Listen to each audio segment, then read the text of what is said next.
Happy Saturday, every morning. We're back. I am licensed marriage and family therapist, sports family therapist, Dr. Lauren Pitts. This is House Talk Pregame.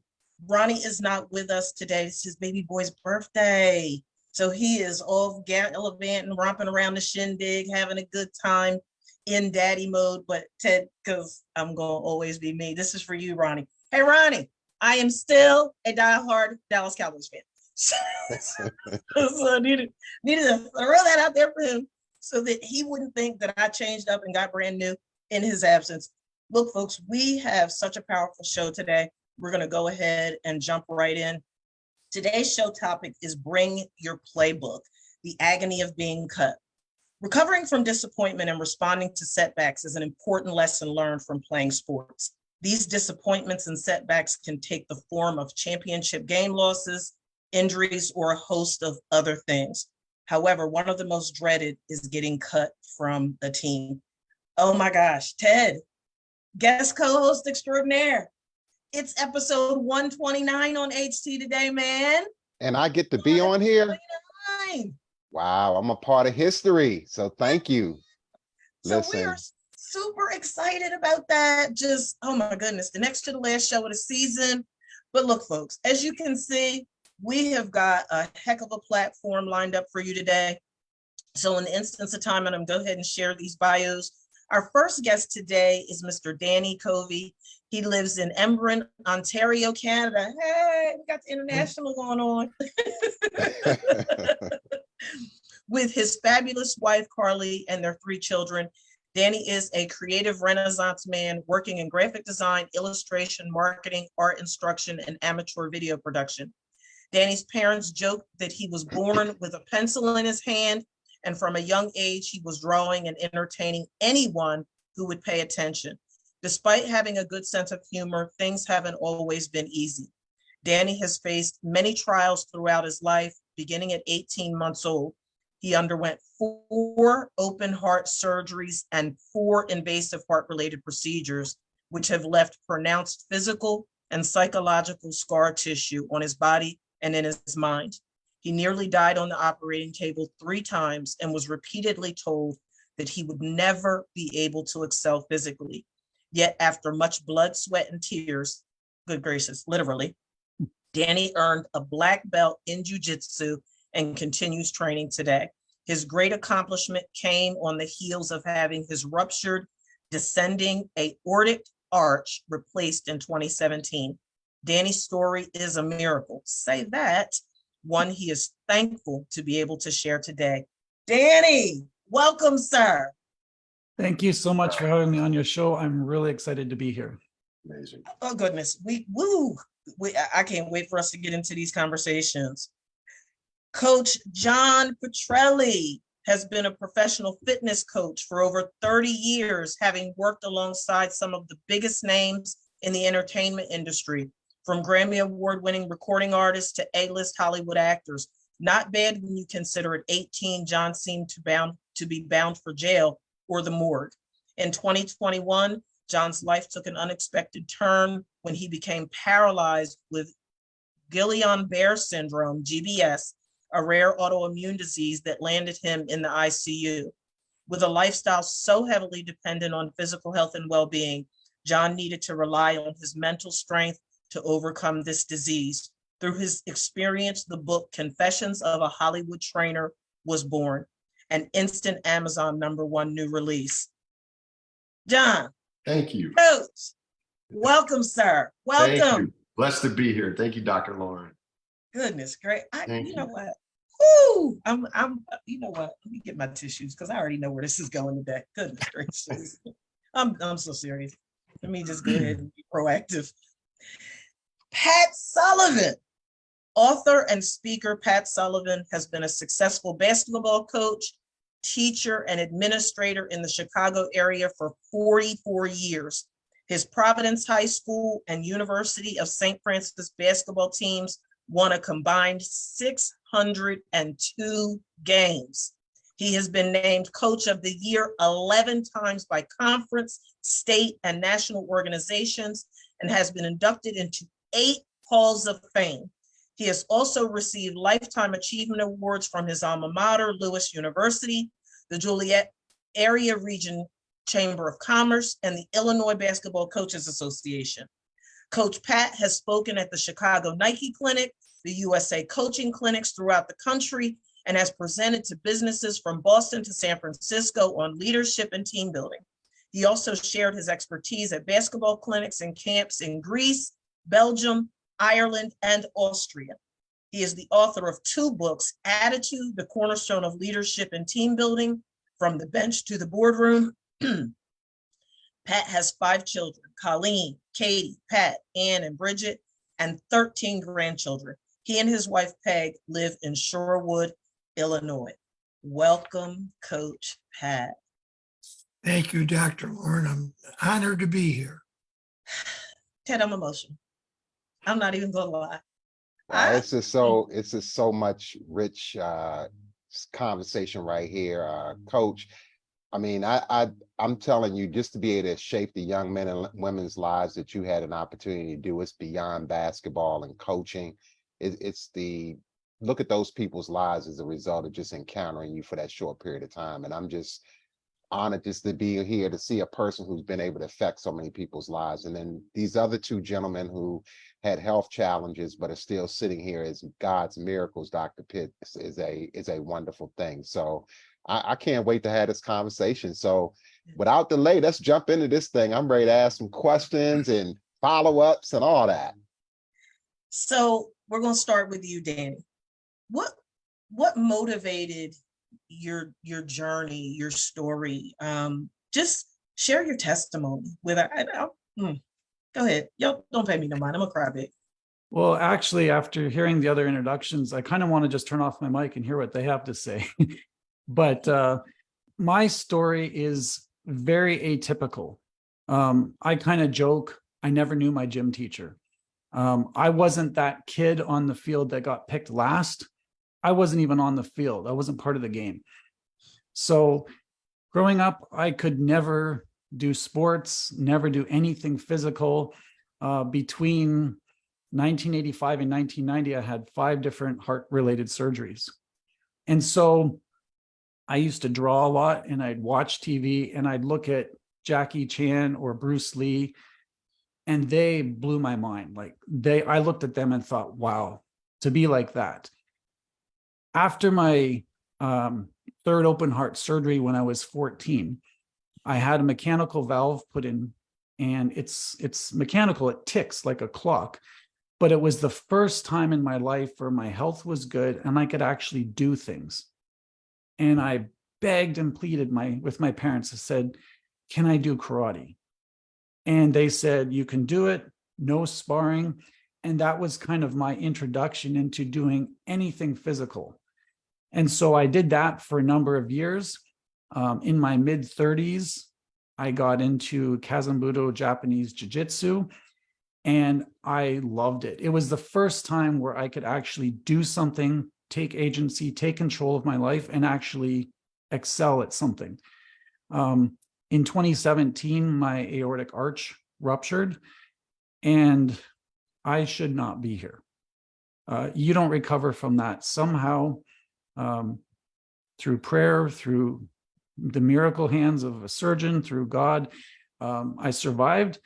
And 20 months after my surgery, I finally finished my black belt journey and earned my black belt in jiu-jitsu. And that has been an amazing ride. And jiu-jitsu has taught me a lot. And then rounding out to today, I got my Shodan title in jiu-jitsu. I've dabbled in Krav Maga a little bit and some kickboxing, and that pretty much catches us up to today. Wow. Wow. We sitting looking at a real miracle in front of us. With whatever you described that was going on in your heart, I've never heard of it before, but to know that miracles do happen in spite of what man thinks speaks volumes about God's involvement in our lives. So, man, I'm just so excited. And just people take for granted the opportunity to do physical activity.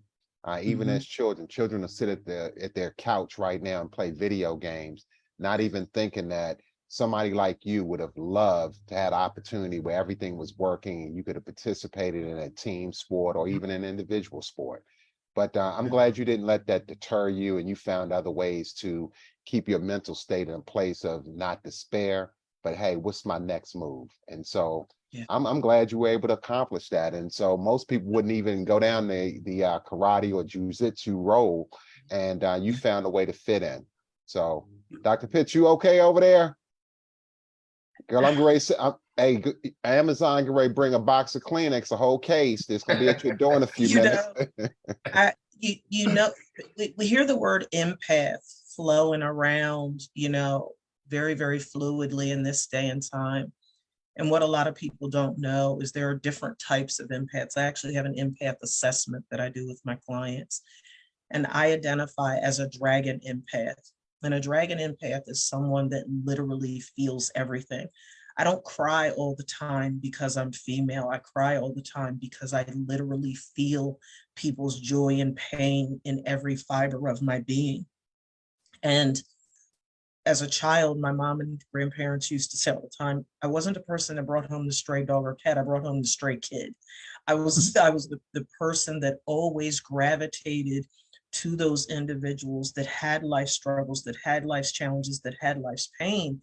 And it was interesting because I endured an exorbitant amount of trauma of my own, but rather than the trauma debilitating me, the trauma catapulted me into this role, even as a kid. So when I hear your story, it just warms my heart because I've worked with so many people that have encountered so much hopelessness and helplessness, and they don't have the resilience that you have, Danny.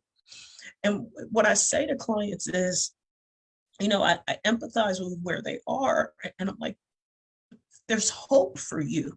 There are people that have endured so much more than what you've endured that just decided to fight. And people get frustrated with me when I tell them that it's a choice.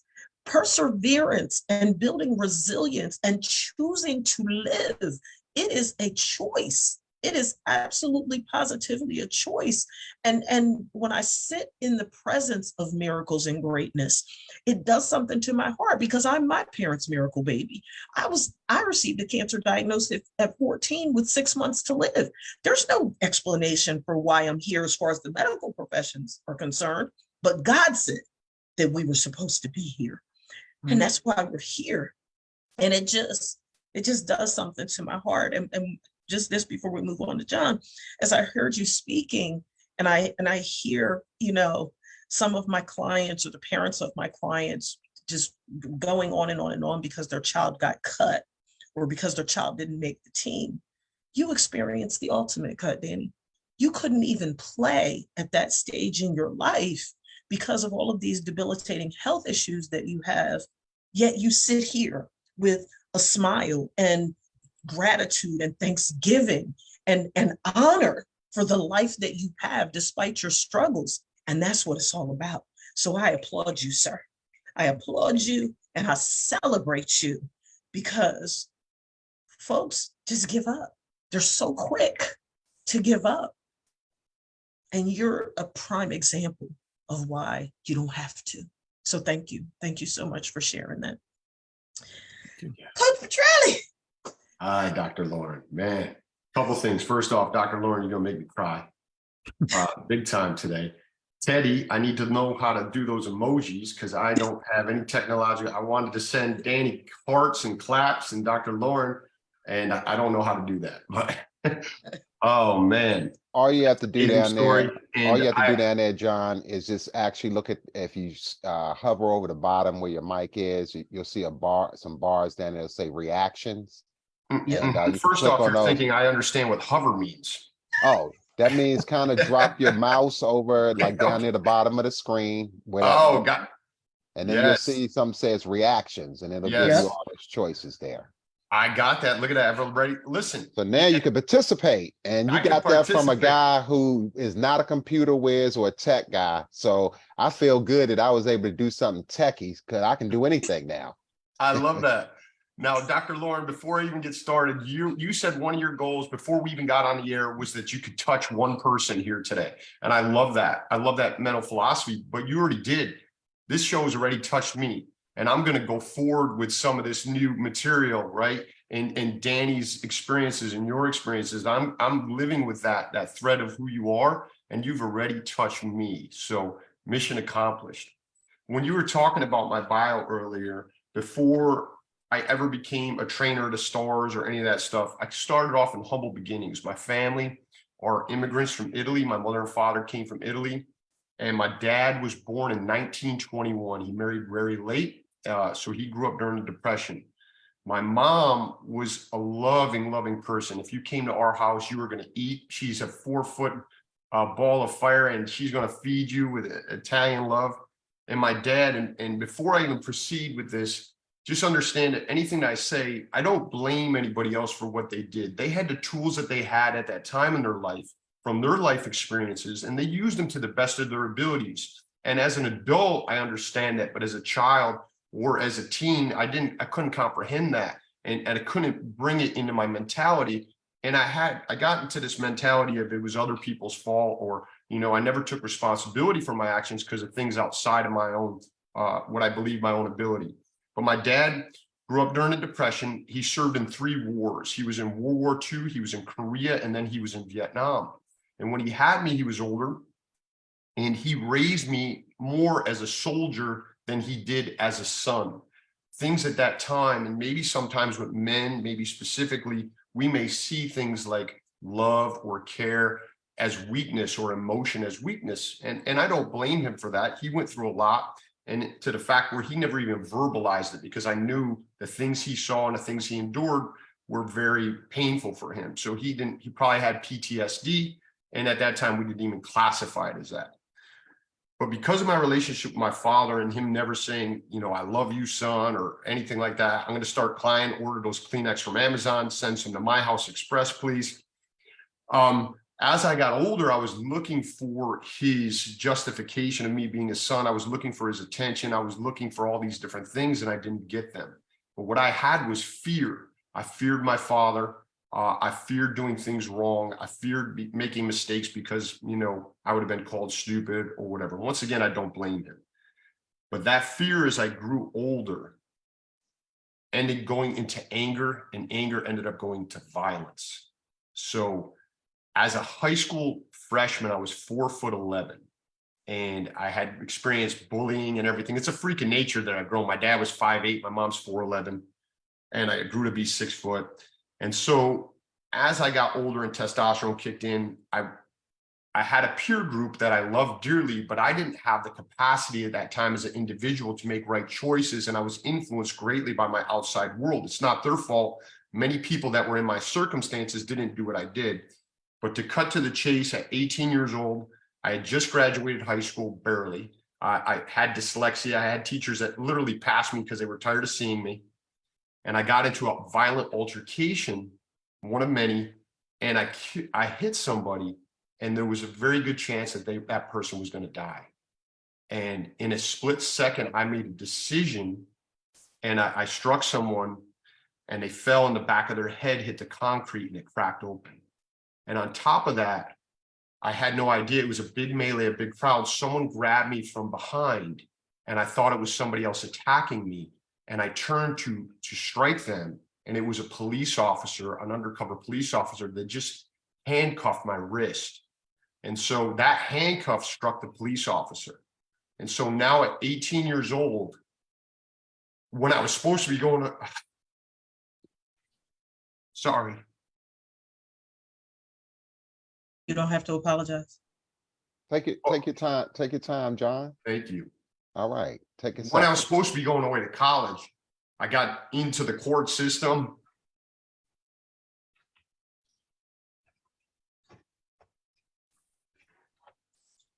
I got into the court system, and I had to find a new direction in my life. And the reason it's so visceral for me is because this is the shame I had connected with it, and the regret. not necessarily the regret for me, but what I did to an individual, right? But at that time, my mentality when I was in the back of a cop car was like, man, I'm going to go to jail for life or whatever. And I wasn't even thinking of that individual that I struck. And I had an epiphany that I need to change my life here. I need to stop taking and I need to start giving. And I made a definitive decision to go, how do I give back? Right? How do I, oh man, how do I stop taking from people? How do I stop blaming other people? And as I sat in the back of the cop car, as they transported me, as I watched the ambulance try to revive this person, and I made a decision that I was going to change my geography, I was going to change my peer group, and I was going to change my future. And I ended up getting to go to college. I worked my way through the court system. That person lived. And at 20 years, thank you. At 20 years old, I changed my geography. I had a friend that gave me a shed of light, just a crack of light. I called him up and I said, I need to change my life. And he lived in California. And he said, I don't have anywhere for you to sleep, but you can sleep on my floor.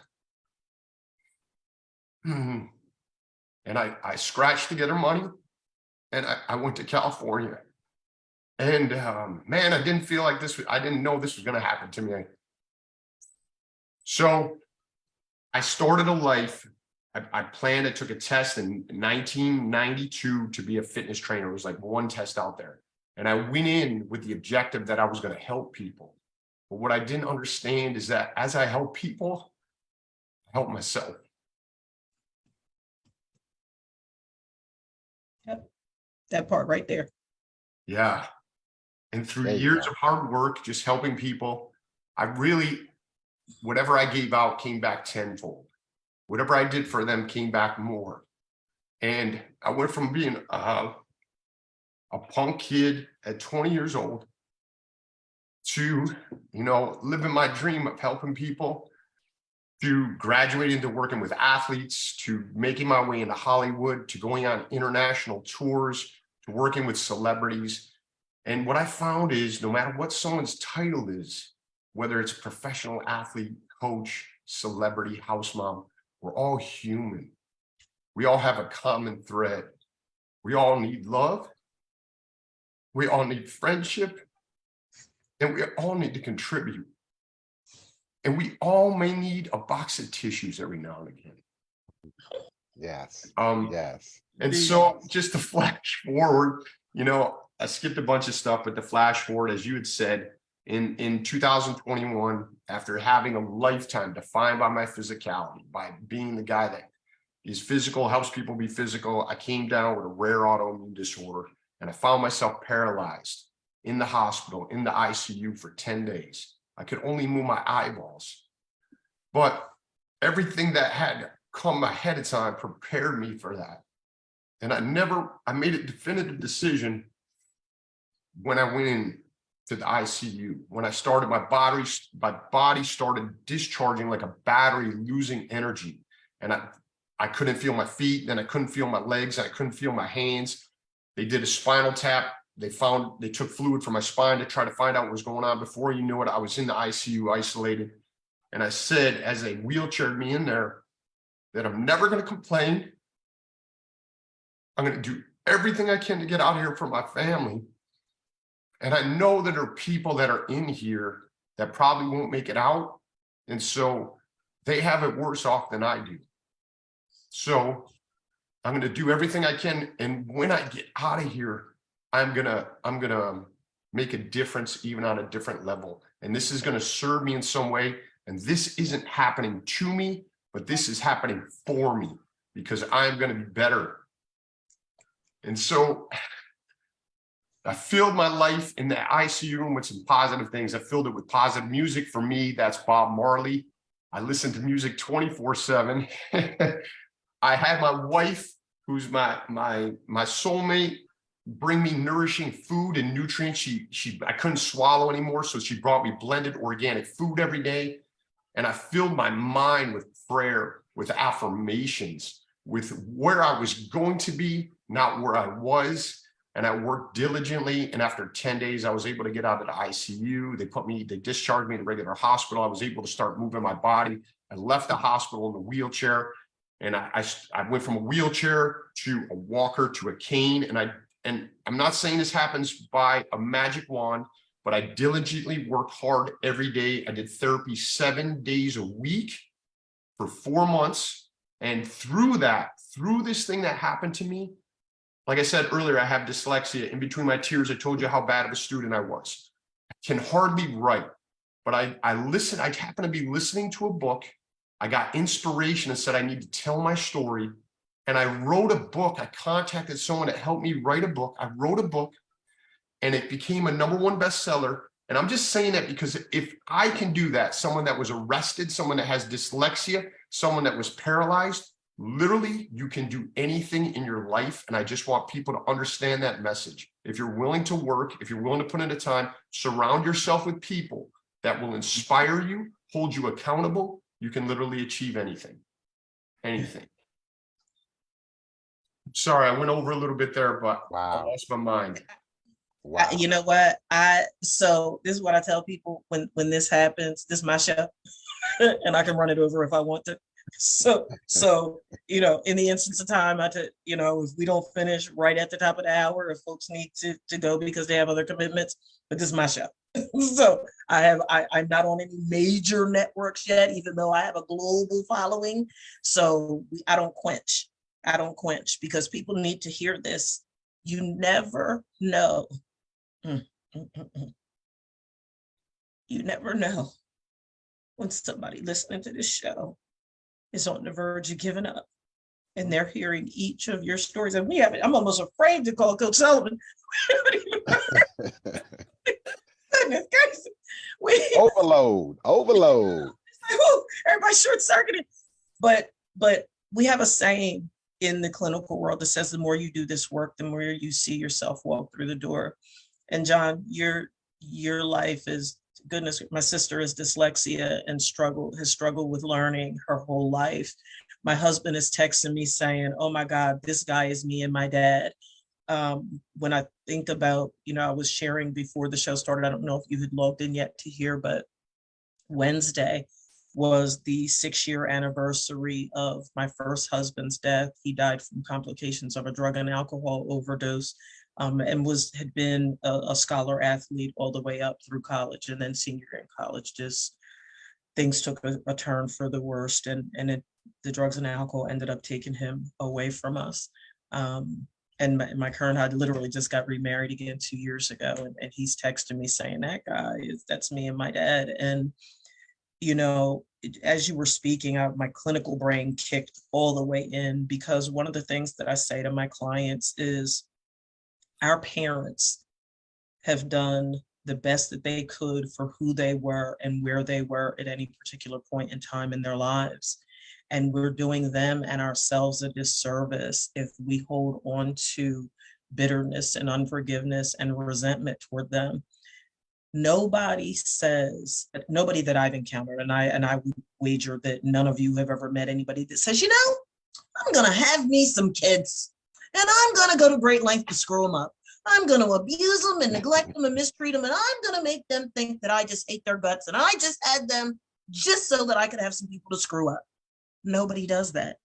But people navigate life as if the people that they love and care about are taking out their little handy dandy checklists and checking off all of the ways that they want to hurt them. And that's simply not true. Forgiveness is such a tremendous part of our healing trajectory. Forgiveness of ourselves, forgiveness of the people in our lives that were human and flawed like we are, forgiveness of circumstances that were thrown at us that we had no control over. But more importantly, that piece that you said, John, about, and Danny, you alluded to too, it's here. It's making a decision that these situations, these circumstances, these people don't get to define me. I call it, and it's a little crude, but I'm going to say it PC. We don't have to be the prostitute to the pimp of our circumstances. We don't have to be the prostitute to the people, places, and things that are presenting themselves as the pimp in our lives, eroding us of our sense of self, eroding us of the best version of ourselves. We don't have to do that. We have a choice. But so oftentimes people curl up in a ball and they navigate life as victims. And when you do that, you are doing yourself a tremendous disservice, because in essence, you're giving the people, places, and things permission to rob you all over again. You don't have to stay stuck in that place and space of what we call secondary gain. In other words, what are you getting from being the victim? You don't have to be that. You can take control. And even in those areas of your life where you don't have control, you can exercise some control simply by choosing to think differently. And it's very simple. It goes like this. When you change the way you look at things, the way things look will change. Amen. On purpose. Coach Sullivan, I'm scared. We're good. Woo, your turn. I don't know how you can follow Danny and John, but I would like to say this as I listen to both their stories. You know, they didn't fail, but their bodies failed on them. And one of the things we used to reiterate with our athletes is your FQ is much more important than your IQ. And your FQ is your failure quotient. How often can you fail and find the resiliency to get right back up? And Danny and John certainly are examples of that. I'll go through my journey from an athletic viewpoint. I think three things influenced me. The first was my dad. My dad was an athlete himself, and he must have been a pretty good athlete because, like John alluded to, he grew up during the Depression. He was a catcher, and he used to get $5 a game during the Depression. Dad also played basketball, and he told me in the gyms they played in, there was like a stove right in the middle of the floor. So they could use that as a screen or a pick. And so Dad was just a big influence for me in an athletic viewpoint. The second was the neighborhood. When I look at when I grew up in the summers, everybody met at the baseball field. We played baseball all day. Usually Mom got mad at us because we failed to come home for lunch. And then when it got cooler in the evening, we all played basketball. So it was a poor neighborhood, but we all gravitated to sport. And the third thing was the school that grammar school, or I don't know what they call it today, 1st through 8th grade. I don't want to brag too much, but our school, we were probably the best athletes in a city of about 60,000 people. We did an awful lot of winning. So that even encouraged them more to get into athletes. So my athletic journey was Dad, the neighborhood, and the school. Clinically, Coach, we call that systemic, right? When we look at the influence that the system has on us. I tell my clients that we're all a part of ecosystems, and those are the people, places, and things that have the ability to influence how you think, feel, function, and navigate this thing called life. And what a lot of people don't realize is that our life breaks down into domains, right? So when you look at the system's approach to living, you have to look at how you're connecting and with whom you're connecting within the context of your overall health and well-being, your love and relationships, your academic, athletic, and career trajectory, how you spend your time and with whom you spend your time. And even in some cases, and it certainly applies athletically, your financial situation, because we know that sports involvement is expensive, right? It comes with a financial commitment regardless of what you're doing, whether you're, playing on one of your teams, Coach Sullivan, whether you're training with you, Coach Kelly, or whether Danny, they're training with you to learn how to, as Master Bishop used to tell me, he said, Lauren, you're gonna mess up somebody's day. It's like, well, that's what I want to do. I want to mess up their day because they need to know not to mess with me. So that systemic piece is huge, right? Within this journey that we call life. And we'll do ourselves a disservice if we dismiss how important the system is to our development as human beings, to our athletic performance, to how we navigate the athletic aspect of our life, because interchangeably each has the ability to positively or negatively impact everything. As when I think about your bio and all of the athletes that you've coached over the years, I'm sure over the years you coach athletes who had a death in the family, you coach athletes who had a breakup, you coach athletes who had medical conditions, you coach athletes who probably had mental health conditions, and the list goes on and on and on and on and on. So there's so many things that need to be taken into consideration to this, which leads me to my next question for you, gentlemen. Hey, Dr. Pitts, I wanted to just say one thing about Coach Sullivan's comment. Even though you used the word system, what I heard him talking about is a true community. Yes. So the community was the school. Yeah. It was the playground, which is considered what we call now the rec center. Yeah. And then you had the family. So all the families, the kids played together.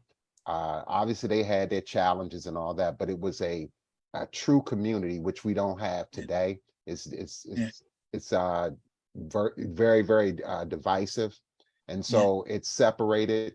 And so I think what he just described was how a community can be together and do multiple things and still be able to get along and produce great people. So I thank you for sharing that, Coach Sullivan. So my takeaway from that was we need to get better in our 21st century at community and building that back the way it should be, because obviously the product that came out of your community was good.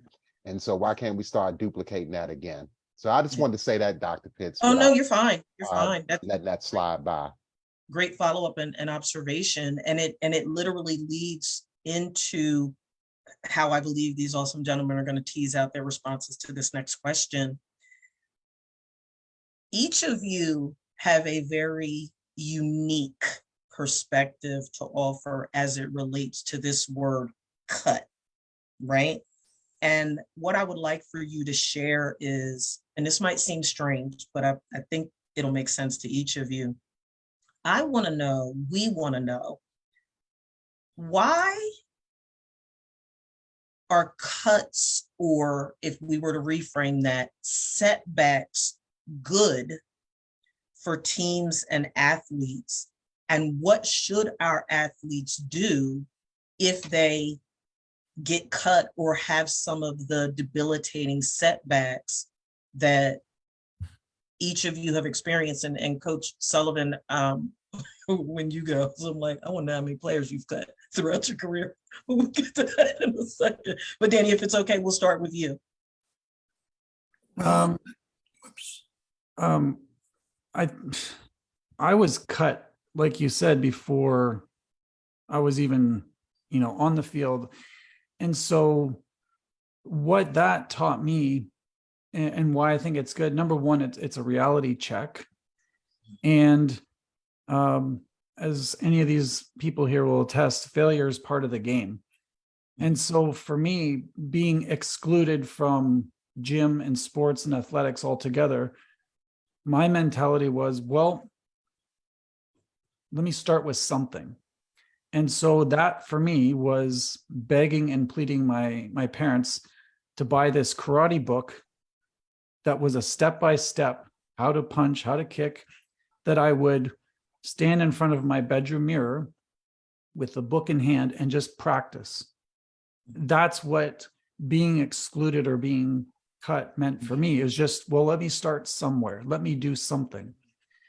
I think it's important too, why cuts can be good. Life is constantly changing, and people that do well long-term successfully are people that can adapt to change. You know, if you've got this fixed mindset and it's always got to be like this, and then suddenly your world is rocked. Yeah. How well can you navigate those changes?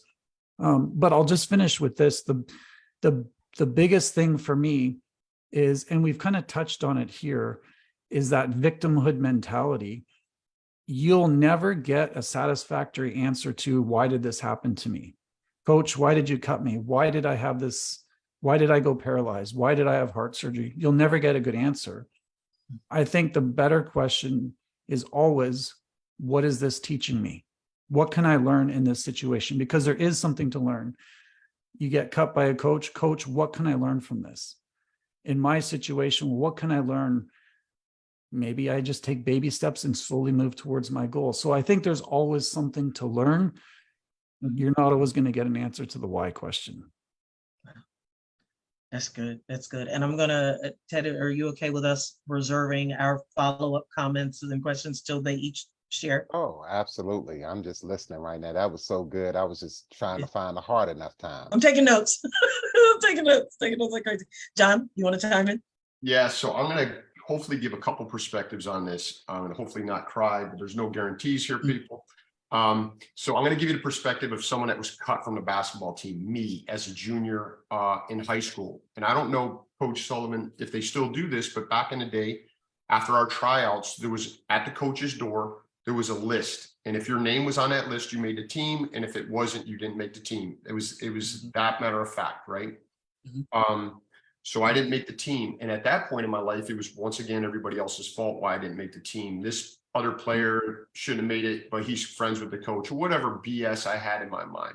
Now, a perspective of looking back, I think it can be a constructive thing for a coach to go, if a child wants it, to go, hey, you didn't make the team now, but if you do X, Y, and Z and work on these things, we'd love to see improvement in that. We'd love for you to come back and try again, and give them some direction on where they need to close that gap. We flip that perspective. And if that didn't happen to me, I'm glad it happened to me, because although my energy went into a destructive path as a youth, as an adult with the two boys, my youngest son, Rocco, trying out for the baseball team the first year, here in Texas, 200 8-year-olds tried out, 200. When I grew up in that little community, similar to you, Mr. Pat, we had barely enough kids to make a team in upstate New York. So everybody was making a team, right? So 200, and they break him out into 2 leagues, and he tried out for the higher league, a little bit more talented, and he didn't make it for the first 2 times. And his knee-jerk reaction was, when they tested me on batting, they didn't throw me strikes, or the sun was in my eyes when I was trying to catch that pop fly. And I didn't want to take away what he said. And I said, okay, that may be true, but what do we do in the off season now to, even if those things happen in the future, that you'll be so ready that we can handle if the pitch isn't a strike. And so the next season he got better. He didn't make it, but he got hungry. He got super hungry. And then his 3rd season, 200 kids trying out, he ended up being ranked number 38 out of 200, and he made it. And so through that, I believe my lesson of being cut transmuted to him of going, okay, how do we, in a loving, consistent work ethic way, work on the things that need to be improved on, be truthful to ourselves, even though it may be a little painful, but start instilling a work ethic in him. And just for me, his face of knowing that, hey, he met the standard, he was able to work hard, and I didn't give him, I didn't back him up and go, yes, they threw you bad pitches and everything, but now he can stand as an 8-year-old, now a 9-year-old, and go, I worked hard. He's starting to build this work ethic. He's starting to build self-love and pride in knowing that he can overcome challenges. For me, as a father, as a parent, to have that moment with my son, I'll never forget it, and I don't think he'll forget it. So that's my perspective. Thank you, John. Coach Sullivan? From a coaching perspective, I think the worst duty that you have is to cut someone. It's from a coach, it's awful. And John just alluded to, in our day, they would put up a list and you were either on it or you weren't. We would never do that. Never. You must respect the kids who are willing to put themselves out there to try out. And they deserve a face-to-face meeting with you as to tell them where you're at. Now, I think of Michael Jordan and Scottie Pippen. Michael Jordan got cut from the varsity when he was a sophomore, but they knew that he eventually could make the varsity. So what did he do? He worked. Again, like John said, he got a coach. He came in the morning prior to school and he worked. Now, here's another interesting facet of this. When Scottie Pippen went to Central Arkansas, he wasn't good enough to make the team. But the team said to him, would you like to stay around us? And he did, and he became the manager. So when kids are cut, they may have an opening for them to do something, manager, statistician, whatever it might be. And then I would say finally that some of the kids, and this is awful, but it's true, some of the kids don't have the talent to ever make a basketball team. So you don't want to tell them if you work, you're going to make it ain't going to happen. But you let them know there's other avenues, theater, debate, whatever it may be, that he or she could really excel in. So you share that with them. And the final thing is, if you're cut when you're 16, my son, that happened to him. In fact, the coach told him, get ready for this. Why are you such a lousy player when your dad's a coach? Think about that. So Pat then went on and he went to work. He went to work at the Jewel Food Store. Well, today he's in the upper 1% of management with Accenture, a global company with 400,000 employees. He went to work. He learned how to work. So you can sit with the kids and you can give them viable alternatives. Just drop the mic, Dr. Pitts. Drop the mic, Dr. Pitts. Everybody just drop the mic on that. Coach, I really thank you for sharing it from that perspective, because a lot of times they do not give the respect to the person or think about the feelings. You're dealing with young people, they're fragile. And just saying, no, you're not good enough can speak to a whole lot of things, meaning you're saying basketball, but if you just leave it at you're not good enough for the team, sometimes those kids can take that on as I'm not good enough for anything. And so to give them an alternative, I think is just so important. And sometimes you just have to be real with people. Just like you said, you're not good enough to play basketball, but maybe there's another sport. So it's devastating to get cut, but I truly believe that it can be beneficial if it's done the right way. I think, Coach. Yep, go ahead, Coach. Dr. Pitts, may I add this? Please. A good friend of mine is Rudy from the movie Rudy. We grew up together. And Rudy was told, imagine this, from first grade to senior year in high school, he was too dumb to learn. That's what teachers told him. Then when he got to the community college prior to Notre Dame, they had proper testing and they found out he had dyslexia. So for Rudy, it was the best day of his life because now he knew why learning came so difficultly. And look where he is today. Right. Go ahead, John. Yes, I mean, Coach Pat, you've inspired so many different thoughts. I mean, everybody has, Teddy.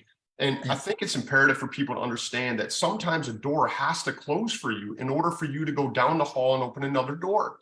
And so as coaches, I think it's vital for us to take into considerations people's experience, their life experience and where they are. These are young kids. So to say, yes, there may be, okay, what other passions do you have?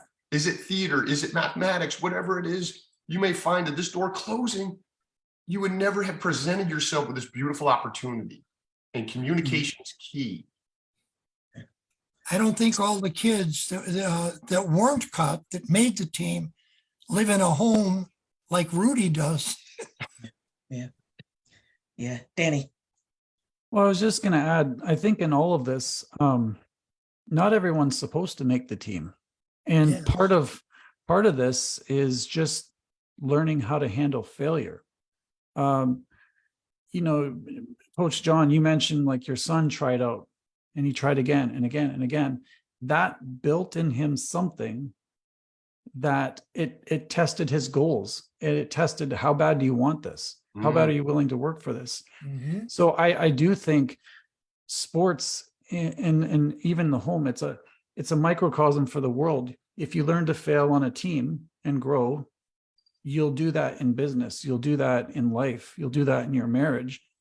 And so I know for me, we can wrap up our identity in so much in what we do, but that's not who we are. It's what you do with the circumstances you've been given.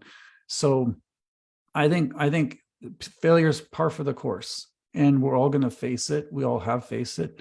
And then what do you do with it? How do you overcome it? I think that's the big thing. Yeah. Right. So you all just did a beautiful job of tying together everything that I was going to say. So I'm just going to put a bow on it and say this: failure isn't failure. It's feedback. It's feedback to illuminating your path to alternative directions that maybe you should go. It might not be it when you look at failure as feedback, the clarity comes that it's not necessarily don't do it. It's like John, like you said, it's wait, right? Delayed is not denied. It's you've got to do some work. Or it could be, as John and Coach you said, or Danny and Coach you said, it could be, you know what, we need to go a different direction. So when people reframe that word failure, because the word failure comes with such negative energy and a negative connotation, people freak out, fear of failure, fear of, Dr. Pitts, oh my God, I just don't want to fail. You're going to fail. You're going to fail because you're human and you're flawed and you're jacked up like all the rest of us. So don't spend your life shooting for perfection. You're never going to achieve it. Failure is feedback. Yes, Coach Sullivan, please. What was I was going to say something. Oh, failure. It's not necessarily, how about this? Win or lose. It's win or learn. So, That's what it's Ronnie all says about. that all the time. Yep, win or learn. Wins and lessons. He says that all the time. Yes. And then, Yes. and Dr. Lauren, how about this? Should everybody get a trophy? Or would it be better to allow kids to fail and teach them how to deal with it? That Because part they right are, there, Coach. like Danny said, they're going to meet failure the rest of their life. Yep. 100%. Look, it ties into a funny story about my son. When he was growing up, we had this understanding that there were times that I was going to tell him no. And, you know, in single parent, the whole 9 yards. And so by the time he got to high school, he would say, Mom, is this one of those times where you're telling me no just because, or do we really not have it? And I'm like, the answer is no, because everything in life is not going to go your way. You are not going to walk through life with destructive entitlement, thinking that everybody owes you something because of who your mother is, because of who your father is, because, you know, you're a cute kid or whatever the case may be. Everything is not going to go your way. You're going to get no's. You're going to miss the mark. You're going to fall short. You're going to be humbled. You're going to be like, whoop. You're going to be tempted to feel victimized, but it's okay, because there's lessons in every single solitary one of those experiences. And for those of us that are believers, oh, God will allow you. He will allow you to fall flat on your face, skin your nose all up, have your abrasions all over your forehead and everything else. But it's like you all said, what are we learning from this? So, time's ticking, but we won't go. Can we go over just a couple minutes? Go ahead, Tim. Dr. Pitts, I want to say, I know we ain't gonna bother this today because it's too deep, but I just wanted to bring up the perspective. This particular panel, when we were talking about being cut, we were talking about how the kid takes it. Mm-hmm. These gentlemen had a healthy perspective from a parental standpoint on how they dealt with that in coaching and teaching their kid about failure. Today, I got a grandson, and I go out to these Pop Warner games, and you would not believe if somebody gets cut today, that parent is coming to Yes. Coach Sullivan with venom. Why are you cutting my son? And they know he's not good enough, but they're wondering why he's not playing, and they're living vicariously through these children. So I think there's a imbalance that's going on, and it'd probably be a whole nother house talk conversation, but I think that needs to be touched at some point. So I just wanted to kind of throw that out there for a future show. Yeah, that was actually one of the questions, right? And I'm looking at the time, and I'm like, I want to be respectful of people's time, because I wanted to know, like, what should parents do when their kid gets cut? So can we go in speed dating round? Can we just give Pop in, because I want to get these last couple of questions in, but I do want to be respectful of people's time. So just real quick, what is something that a parent should do if their child gets cut from the team? Coach Sullivan, let's start with you and go the other direction. Ask for honesty from your son or daughter. Did you prepare as hard as you should have before the tryouts? Secondly, when you were there trying out, did you give your best effort? So you had, and if the answer might be, well, not really, well, that's okay. That's okay. Now we got to move on, and we can move on to extracurricular activities, work, anything. But you can just ask them just to be honest. If they did work as hard as they should have, and they did prepare, what else is there? You couldn't do any more. So let's just move on from this. Yeah. Thank you, Coach. John. Yes, I also look at it from the perspective, I coached my son's baseball team this year, first time coaching kids that young. I would love if a parent comes to me and maybe their child has worked hard, maybe they have put in the time, but they need attention in an area. And I think as a parent, it's like, as opposed to getting angry and putting it as somebody else, go, hey, give us your perspective on what we need to work on in order to close the gap. And then you have that honest conversation with your child, and you make it fun and make it playful, and you put the work in. And because if you have a direction to go, you can put that energy in that direction, as opposed to just having names on a board and you didn't make it and there's no feedback. I think feedback and communication is key. Yeah, that's good. Both of those are real good. Danny. Yeah, without being too critical, I think there's a supply and demand issue with character today. Too many people are demanding things, but it's in short supply.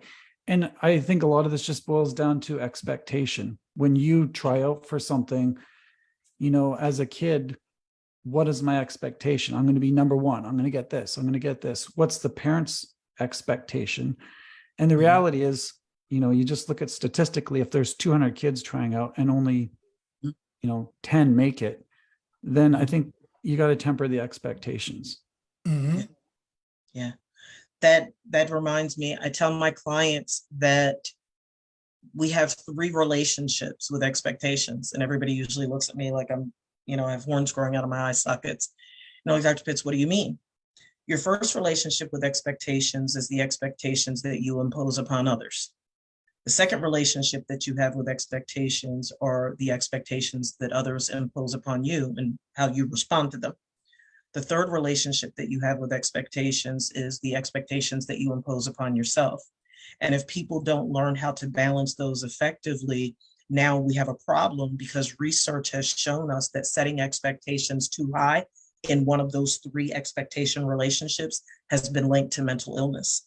So we have to be mindful, and that's where parents need to hold themselves accountable. Ted, like you said, people are doing a whole lot of vicarious living through their kids, and they're screaming and yelling and hooping and hollering at coaches and name calling and all this craziness. And it's just not okay. And you each said it beautifully, right? We need to be able to teach our athletes at every level, because even in the professional level, we can clearly see some things they weren't taught. Just saying. Right. Go ahead, Coach. And Dr. Lauren, may I say something about my mom? Absolutely. When I was 9 years old, I tried out for Little League. The kid down the street was a year younger than me. Mhm. Well, he got a call. He made it. I didn't get the call. So he called me and wanted to go downtown, wanted me to come with him so he could buy a baseball. I didn't want to go because I was devastated. I didn't get the call. My mother said, "You will go downtown." So those are the old days. Love that lady. We Yes. bought the baseball for about $1.50. We went and came back and played and broke a window that cost us $10. Wow. Wow. He said broke the window. Okay. So just a couple more questions, and then, gentlemen, I promise, we'll wrap up. Can you just share a quick thought on your view regarding the relationship between academics and athletics? Because this is something that I see as a significant deterioration in today too, that all the emphasis is on athlete and we're forgetting the scholar part. And I'm like, there's a reason why the scholar part is first. It's not athlete scholar, it's scholar athlete. Coach Petrelli, can we start with you on that one? Sure. So maybe I'll expand a little bit, just even beyond academics. I think it goes into mentality and physicality, because academics is mentality. I firmly believe that your mentality controls your physicality, right? The computer controls the machine. So in addition to academics, whether that's scholastically or, you got to have good mental health. You gotta, my tip for people is you got to be as kind to yourself as you would be to other people. Okay. It doesn't mean you don't work hard. You don't look at reality. You don't put in the time, but you got to be as kind to yourself when you give yourself an assessment as you would to other people. And I think the better you're going to be physically is the better mental capacity you have, the better mental health you have. Thank you. Danny? I think with anything, it's balance, and you sharpen the mind, you sharpen the body. Yeah. And I know for me, I was always told you can't do this. You physically can't do this. Well, as soon as I started training, I'm pushing those limits. And what I found was it's your mind that fails first, not your body. So even though my body was broken and healing, I could push it way more than I thought I could. It was always my mind holding me back. So a quick summary, I think the balance there is you have to have both, in your mind, your academics is what carries you long term, and you use your body in that manner. Dr. Lauren, I like what Danny just said. The mind can make a hell of heaven or a heaven of hell. And the thing that I guess I would be most proud of in any recruitment where we went in and talked with the athlete and mom and dad, we never once in 34 years of recruiting spoke about basketball first. Never. We talked about academics. Academics have to supersede athletics. They ain't going to play football the rest of their life, but they're going to use their degree. So academics always, and last thought, about this just happened in the NCAA, the portal and the NIL. I think they stink, because watch this. Think about this. Whenever did you hear the word education when those two topics were brought up? You didn't. You can't even say that the scholar aspect is secondary or tertiary. It's literally just like, oh yeah, that's right, and they need to get good grades. It's almost treated like an afterthought, and that's problematic because of exactly what you said. Like, you're not going to play this sport forever. Each of your stories clearly demonstrate that. The Captain Obvious, the athletic involvement, it's going to slow down, and then eventually it's going to cease, and you're going to have to take on another role. But if you don't have the ability to think properly, how will you ever take on another role? What people don't realize is your thoughts and feelings are the remote control that determines the frequency that your brain is operating on. And the frequency that your brain is operating on is determining what you're emitting out into the atmosphere. It's determining what you're attracting to you.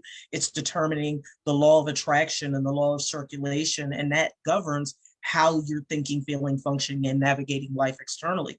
And a lot of people don't realize that. as we prepare to wrap up, I want to ask this final question and then the tidbit.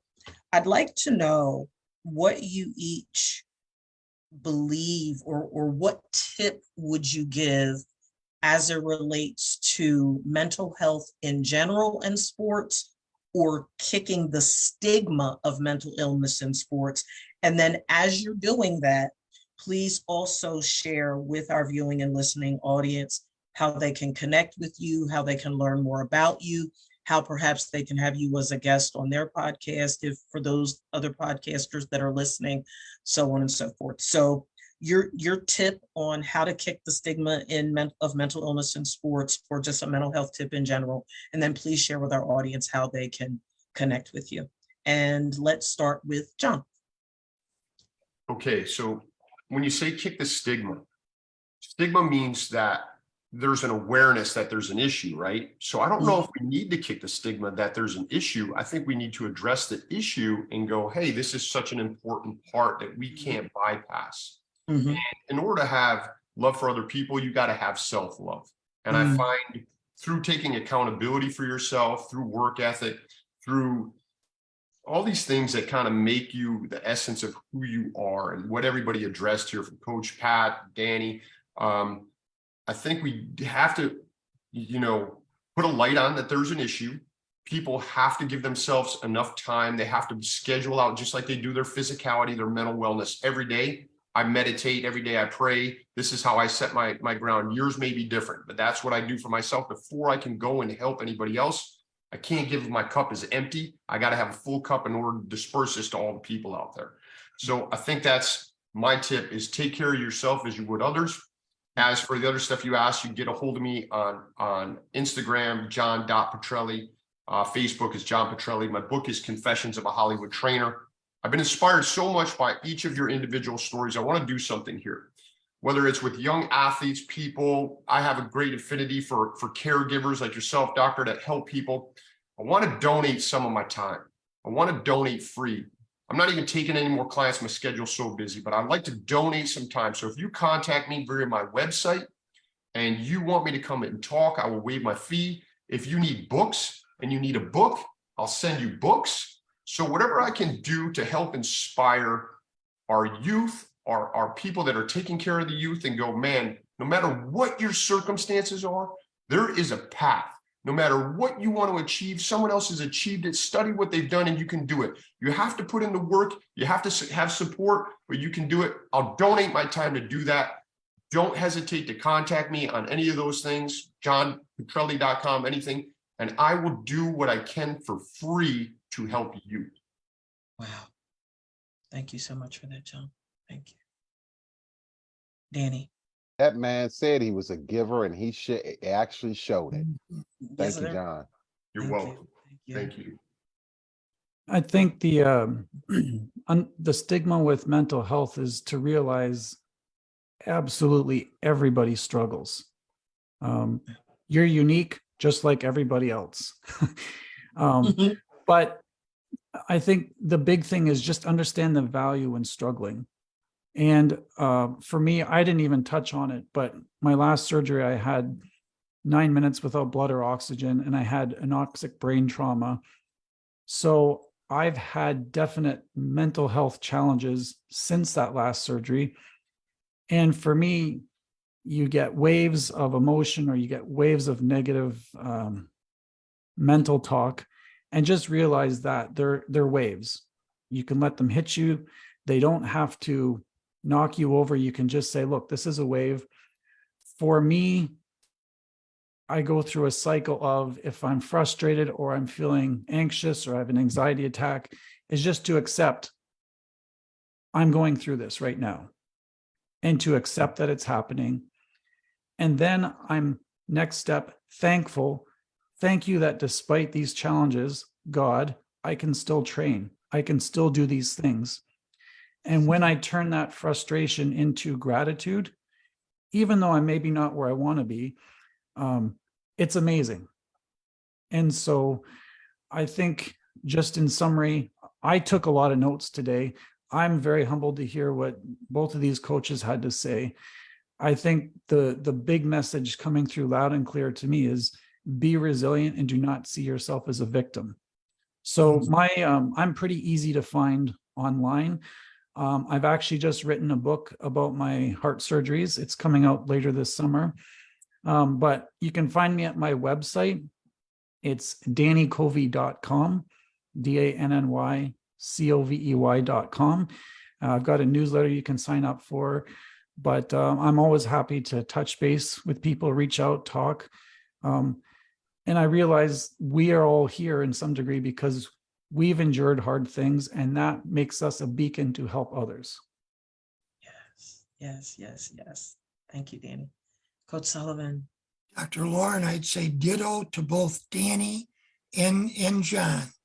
My website is coachpatsullivan.com. And the 2 books I've written, if you would care to have them, I'll send them to you. Or anything, if you'd like to talk to a coach about anything, I'd be happy to. And I'll finish with this. The best tip I think that I can give, this kind of goes back to what Danny just said, is from Scott Peck's book, The Road Less Traveled.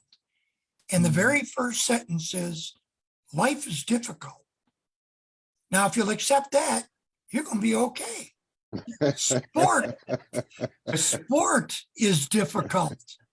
If you can accept that, you're going to be okay.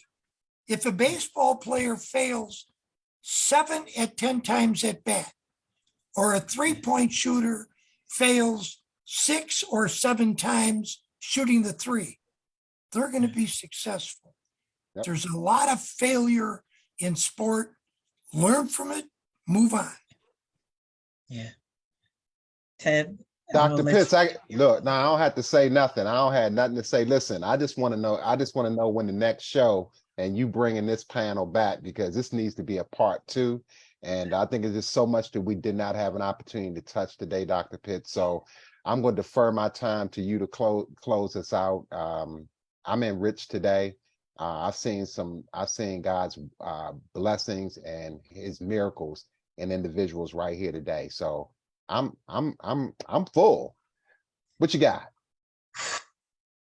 There is no such thing, in my opinion, as coincidence. And for each of you to be available to do this show today, Father's Day weekend, is such an incredible honor for me. I'm humbled, I'm emotional, I'm thankful, I'm grateful. I am truly, truly, truly honored. There's just not enough words to express how truly thankful I am to be in the presence of true miraculous greatness. And I mean that from the bottom of my heart. The work that each of you have done and are doing is to be celebrated. It's noteworthy, it's commendable, and the lives that you undoubtedly are impacting is just extraordinary. And I just asked you to continue doing what you're doing. Please know that I'm granting you each keys to the house. You can come in, you can go in the refrigerator, you can eat up the food, you can drink the juice, the pantry's full. This is a privilege for me. I didn't ask to be a podcast host. I didn't. I came into this as far as my natural mind is concerned by accident, but God wanted me here, so I'm here. And whenever I have the opportunity, I'm so humbled. I have a lot of great guests on HT. I mean, everybody has just been phenomenal. I've only been moved to tears a couple of times.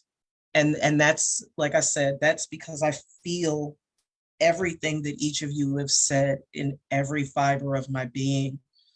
And I just want to thank you. I want to thank you for saying yes and accepting, the invitation to join us for such robust conversation. Happy Father's Day. Happy Father's Day. Happy Father's Day to all the fathers that are out there. Full is an understatement. Thank you, gentlemen. Thank you. Just thank you. Thank you so very much. With your permission, I would like to share the schedule for the upcoming season with you, because there's definitely, as Ted said, there's so much more that we could have talked about today that is definitely substance for additional show topics. And we'd love to have each of you back. And it's not out of norm for me to dedicate a whole show to somebody too, because I do that too. So, to give you each of you have books. So that's definitely worthy of discussion too, where we dedicate a show to each one of you individually to cover a specific topic that you're really passionate about as it relates to your athletic involvement in mental health. So thank you. Thank you. Well, folks, woo, everybody should feel hosed in the face right about now, because that was one of those episodes of House Talk Pregame. There's all type of holes in the face. Look, everybody, have an amazing, amazing, amazing Juneteenth weekend, an amazing Father's Day weekend. Enjoy the beautiful weather with family and friends and community. Until next Saturday, we will see you then. Have a great weekend, everybody. Thank you so much for joining us today. Bye-bye. Thank you, Dr. Lauren. Thank you. Yeah. Thank you. And gentlemen, have a great Father's Day. You too. Thank you. Thank You you. as Thanks for well. having us on. Thank you.